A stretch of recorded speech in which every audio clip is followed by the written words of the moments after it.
నేడు చంద్రబాబు నివాసంలో కూటమి నేతల కీలక సమావేశం జరగనుంది. సమావేశంలో deputy CM Pavan Kalyan, BJP AP అధ్యక్షుడు మాధవ్ పాల్గొననున్నారు. కీలక అంశాలపై కూటమి నేతలు చర్చించనున్నారు.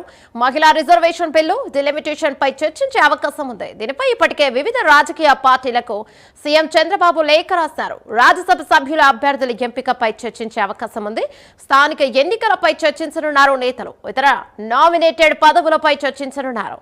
తాజా రాజకీయ పరిణామాలపై చర్చించనున్నారు నేతలు.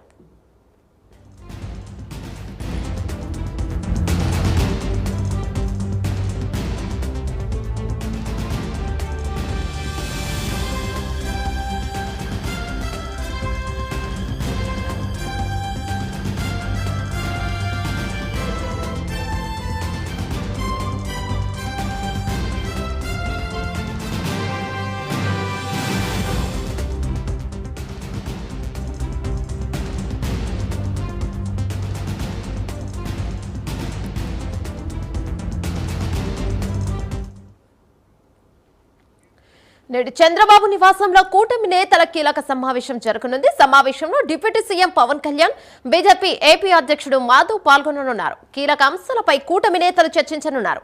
మహిళా రిజర్వేషన్ బిల్లు, డిలిమిటేషన్ పై చర్చించే అవకాశం ఉంది. దీనిపై ఇప్పటికే వివిధ రాజకీయ పార్టీలకు సీఎం చంద్రబాబు లేఖ రాశారు. రాజ్యసభ సభ్యుల అభ్యర్థుల ఎంపికపై చర్చించే అవకాశమూ ఉంది. స్థానిక ఎన్నికలపై చర్చించనున్నారు నేతలు. ఇక ఇతర నామినేటెడ్ పదవులపై చర్చించనున్నారు. తాజా రాజకీయ పరిణామాలపై చర్చించనున్నారు నేతలు. దీనిపై మరింత సమాచారం మా కరెస్పాండెంట్ శ్రీహరి అందిస్తారు. రైట్ శ్రీహరి, చెప్పండి.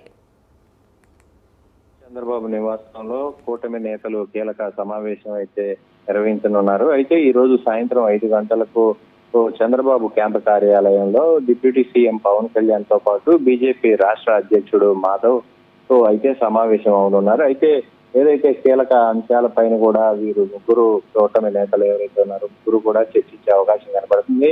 ప్రస్తుతం ఏదైతే కేంద్రంలో తీసుకొస్తున్న మహిళా రిజర్వేషన్ బిల్లు పైన చర్చించే అవకాశం కనపడుతుంది. ఎందుకంటే ఇటీవల కాలంలో ప్రధాని నరేంద్ర మోడీ అన్ని రాష్ట్రాల ముఖ్యమంత్రులకు లేఖ రాశారు. దీనిపైన రాష్ట్రాల సీఎం స్పందన ఏంటి అనే దానిపైన. అయితే ఈ నేపథ్యంలోనే సీఎం చంద్రబాబు రాష్ట్రంలోని కీలక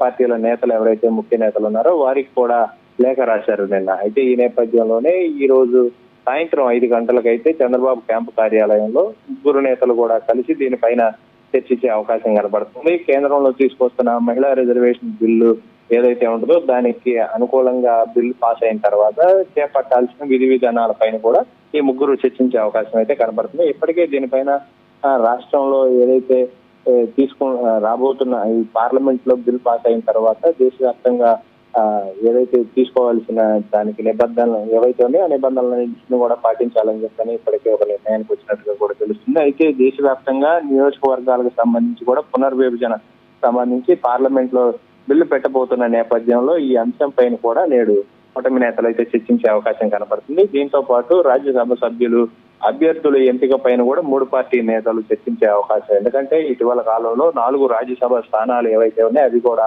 ఖాళీ అవుతున్న నేపథ్యంలో అది ఎవరెవరికి కేటాయించాలి అనే దానిపైన ఇప్పటికే కొంత ఆలోచన చేశారు. అయితే దీనిపైన కూడా కొంత కసరత్తు అయితే చేసే ఆలోచన అయితే కనబడుతుంది. దీంతో పాటు ఏదైతే 4 రాజ్యసభ స్థానాలకు సంబంధించి 2 టీడీపీ, 1 జనసేన, మరొకటి బీజేపీకి ఇచ్చేలాగా ఇప్పటికే ప్రాథమికంగా ఒప్పందం కూడా కుదుర్చుకున్నట్లు మనకి సమాచారం అయితే అందుతుంది. అయితే రాష్ట్ర వ్యాప్తంగా జరగబోయే ఏవైతే మున్సిపల్ ఎన్నికలు ఏవైతే ఉన్నాయో వాటన్నిటిపైన కూడా ఇప్పటికే రాష్ట్ర ఎన్నికల కమిషన్ గడువు ఏదైతే ఎన్నికల కమిషన్ ఇప్పుడు గత నీలం సాగిని పదవి కాలం ముగియడంతో మరో ఎన్నికల అధికారిని నామినేట్ చేయాల్సి ఉంది. అయితే ఈ నేపథ్యంలోనే దానికి సంబంధించి కూడా చర్చించే అవకాశం, దాంతో పాటు మిగిలిన నామినేటెడ్ పదవులు ఏవైతే ఉన్నాయో వీటన్నిటిపైన కూడా చర్చించే అవకాశం అయితే కనబడుతుంది. దీంతో పాటు తాజా రాజకీయ పరిణామాలు ఏవైతే ఉన్నాయో రాష్ట్ర వ్యాప్తంగా జరుగుతున్న తాజా రాజకీయ పరిణామాలు వీటన్నిటిపైన అంటే మావిగాన్ని ఇవన్నీ తీసుకొచ్చిన తర్వాత ముగ్గురు